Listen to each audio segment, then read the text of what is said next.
একটা মেয়ের নিরাপদ স্থান হলো বাপের বাড়ি এবং দ্বিতীয়ত হলো স্বামীর বাড়ি।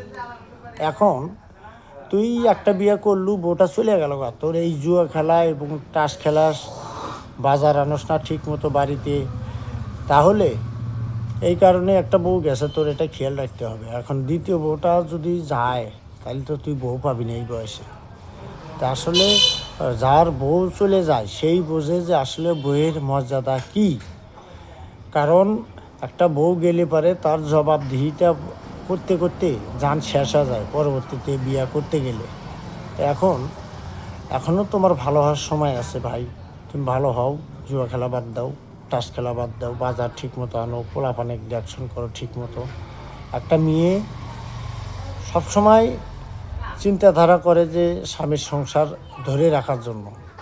ওরা চায় না যে স্বামীর সংসারে থাকবো না, কি ভালো মন্দ, ভাত খাবো না। কারণ এটাই যদি হতো তাহলে এরা বিয়ে শাদী করতো না। কারণ সব মেয়ে এক সমান না।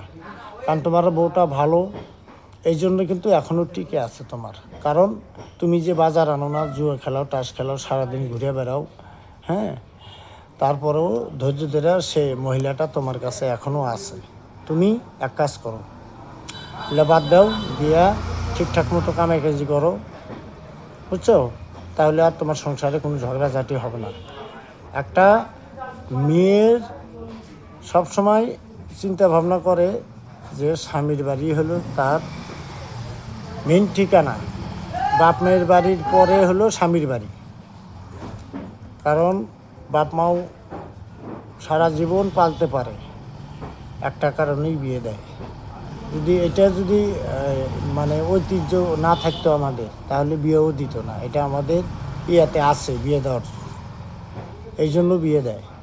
এখন তুমি যদি এরকম করো, তুমি হলে তোমার বউয়ের বট গাছ, তোমার ছত্র ছায় তোমার বউ থাকবে।